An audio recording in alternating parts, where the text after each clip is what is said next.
Welcome to another video, guys. In this video, I'm going to translate our story into English. If you are not interested in this video, you can skip this video. This video is only for them who actually want to learn English. So guys, आज की जो story है वो काफ़ी interesting होने वाली है और इस स्टोरी में मैं आपको अलग तरीके से जो है समझाऊंगा। तो आपने मुझे जो है कमेंट में ज़रूर बताना है कि आपको ये तरीका अच्छा लगा हो तो आपने मुझे कमेंट में ज़रूर बताना है, तो मैं इसी तरह आपको बताऊंगा।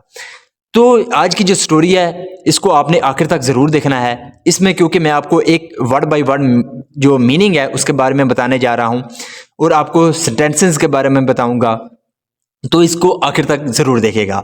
तो इस वीडियो का जो टाइटल है वो है आ लेसन। लेसन कहते हैं सबक को, तो आ लेसन एक सबक, तो ये है हमारा टाइटल। इसको मज़ीद पढ़ते हैं। Golu was a very naughty boy. Golu था क्या? A very naughty boy. Naughty का मतलब होता है शरारती, जो बहुत शरारतें करता हो उसे नोटी बोलते हैं। तो Golu was a very naughty boy, जो गोलू था वो एक शरारती लड़का था। वन डे, एक दिन, ही वॉज सिटिंग, वो बैठा हुआ था। यहाँ पे वॉज के साथ वर्ब की फोर्थ फॉर्म है। ये हमारा पास्ट कंटीन्यूअस टेंस का वाक्य है। जब वॉज या वर्ब के साथ वर्ब में आईएनजी हो तो आप समझ जाइएगा कि वो हमारा पास्ट कंटीन्यूअस टेंस का वाक्य है। तो वो बैठा हुआ था कहाँ? ऑन अ ट्री, एक पेड़ पर। किसके साथ? With his कैटापोल्ट। कैटापोल्ट कहते हैं गुलेल को, तो अपनी गुलेल के साथ बैठा हुआ था। एंड अ स्टोन, और एक पत्थर के साथ। तो इसका क्या मतलब हुआ? One day he was sitting on a tree with his catapult and a stone. एक दिन वो दरख्त पर अपनी गुलेल और पत्थर के साथ बैठा हुआ था। ही saw a priest passing bye. He saw, उसने देखा। सी का मतलब होता है देखना, तो यहाँ पे सेकंड फॉर्म है। ये हमारा पास्ट इंडेफिनिट का अफर्मेटिव वाक्य है। तो उसने देखा अ प्रीस्ट, एक पुजारी को, क्या करते हुए? पासिंग बाय, गुजरते हुए। तो इसका क्या मतलब है? He saw a priest passing by, उसने एक पुजारी को गुजरते हुए देखा। The bald head of the priest was shining in the sun. The bald head, bald कहते हैं गंजे को, हेड सर को बोलते हैं। तो गंज सर जो था किसका? ऑफ द प्रीस्ट, पुजारी का। वाज शाइनिंग, वो चमक रहा था। यहां पे भी हमारा पास्ट कंटीन्यूअस टेंस का वाक्य है, क्योंकि वाज के साथ वर्ब में आईएनजी है। तो उसने, जो पुजारी था, उसका जो गंजा सर था उसको चमकते हुए देखा। कहां देखा? इन द सन, धूप में। सन का मतलब सूरज भी होता है, सन का मतलब धूप भी होता है। तो यहाँ पे धूप में, धूप के सेंस में हम इसका प्रयोग करेंगे। तो बेल्ड, इसका क्या मतलब? The bald head of the priest was shining in the sun. जो पुजारी था उसका जो गंजा सर था वो धूप में चमक रहा था। Golu could not resist himself. Resist का मतलब होता है काबू पाना, कंट्रोल करना। तो जो गोलू था, कुड नॉट रेजिस्ट, वो काबू नहीं पा सका। किस पर? हिमसेल्फ, खुद पर। तो जो गोलू था वो खुद पर काबू नहीं पा सका या खुद को कंट्रोल नहीं कर सका। सो इसलिए he aimed the stone at the priest head. Aim at का मतलब होता है किसी पर निशाना लगाना। तो यहाँ पे सेकंड फॉर्म है, सेकंड फॉर्म है यहाँ पे एम्ड। तो एट यहाँ पे लगा है, तो he aimed the stone at the priest head. Priest के बाद अपॉस्ट्रोफी एस का प्रयोग किया गया है। इसका मतलब होता है काके की। तो उसने, जो पुजारी था, उसके सर पर उसने क्या किया? पत्थर के साथ निशाना लगाया। The stone struck the priest head hard. The stone, जो पत्थर था, स्ट्रक, वो लगा। ये स्ट्रक का मतलब होता है लगना।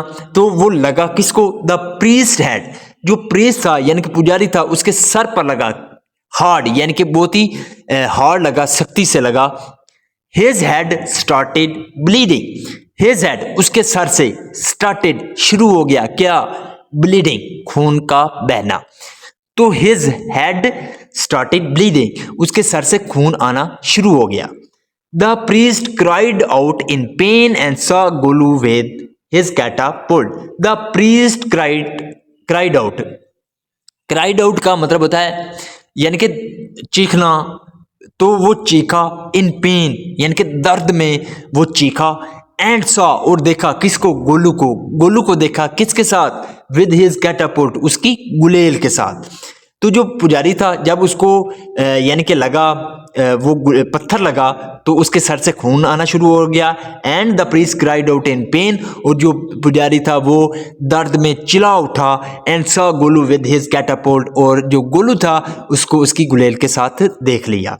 ही called Golu down and said, he called उसने बुलाया किसको, गोलू को, डॉन नीचे बुलाया, एंड सेड और कहा, डियर प्यारे, you have an excellent aim, you have तुम्हारा है क्या, एक्सीलेंट यानी कि शानदार, एम कहते हैं निशाने को, तो तुम्हारा शानदार निशाना है यानी कि बहुत ही अच्छा निशाना है। टू मारो कल, ये भी याद रखेगा कि जो टू मारो होता है वो हमारा आने वाला दिन होता है, और जो हमारा यस्टरडे होता है वो गुजरा हुआ दिन होता है। यानी कि जो टू मारो होता है वो आने वाला दिन होता है, और जो यस्टरडे होता है वो हमारा गुजरा हुआ दिन होता है। तो टू मारो यानी कि कल। The king is going to pass this way, जो राजा है is to going to pass, वो गुजरने वाला है कहां से, दिस वे इस रास्ते से, यानी कि कल जो राजा है वो इस रास्ते से गुजरने वाला है। Take an aim of his head, यानी कि उसके सर पर निशाना लगाना। And he will give you an excellent reward, and he will give you, वो तुम्हें देगा क्या, एन एक्सीलेंट रिवार्ड, रिवार्ड कहते हैं इनाम को, तो वो तुम्हें बहुत ही अच्छा इनाम देगा। यहाँ पे विल के साथ वर्ब की फर्स्ट फॉर्म है, ये हमारा फ्यूचर इंडेफिनिट का अफर्मेटिव वाक्य है, तो वो तुम्हें अच्छा इनाम देगा। नेक्स्ट डे, अगले दिन, when the king was passing from there, when जब the king जो राजा था was passing वो गुजर रहा था, यहाँ पे जो है was के साथ वर्ब की फोर्थ फॉर्म है, तो ये भी हमारा पास्ट कंटिन्यूअस टेंस का वाक्य है। तो वो गुजर रहा था कहाँ से, फ्रॉम देयर, वहां से, यानी कि उस जगह से। तो अगले दिन जब राजा वहां से गुजर रहा था, Golu hit a stone on his head, Golu ने क्या किया, हिट, उसने हिट किया अ स्टोन एक पत्थर के साथ, ऑन हिज हेड उसके सर पर, यानी कि उसने उसके सर पर पत्थर मारा। The king cried in pain and order his guards to get Golu, the king जो राजा था, क्राइड इन पेन वो दर्द में चिल्लाया, एंड ऑर्डर और उसने आदेश दिया किसको, हिज गार्ड्स अपने कर्मचारियों को, अपने सिपाहियों को क्या करने के लिए, टू गेट गोलू, गोलू को लाने के लिए। द किंग सेड जो राजा था उसने कहा, he should be whipped 100 times in open, whipped का मतलब होता है कोड़े मारना, तो ही शुड बी whipped उसको कोड़े मारे जाने चाहिए 100 times 100 बार, इन ओपन खुले में, कि उसको खुले में 100 बार जो कोड़े हैं वो मारे जाने चाहिए।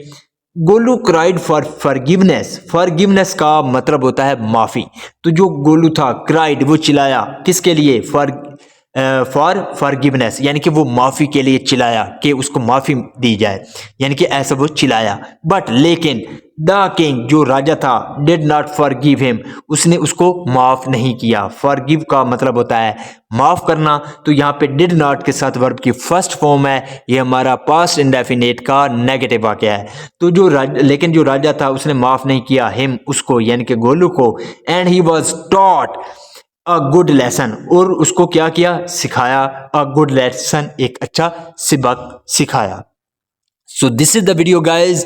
अगर आपको ये जो मैंने पढ़ाया है, जिस तरह से मैंने आपको पढ़ाया है, अगर आपको ये तरीका अच्छा लगे तो आपने कमेंट में ज़रूर बताना है, ताकि मैं आइंदा जो वीडियो मैं बनाऊं वो मैं इसी तरह बनाऊं। अगर आपको जो पहले वाला है तरीका, अगर आप उसी तरह जो है इंग्लिश सीखना चाहते हैं तो मैं आपको उसी तरह सिखाऊंगा। तो अगर आपको ये वीडियो अच्छी लगी हो तो इस वीडियो को लाइक कर दें, चैनल को सब्सक्राइब कर दें, ताकि इसी तरह की आने वाली वीडियो आप तक पहुंचती रहे। मिलते हैं अगली वीडियो में, till then take care, bye.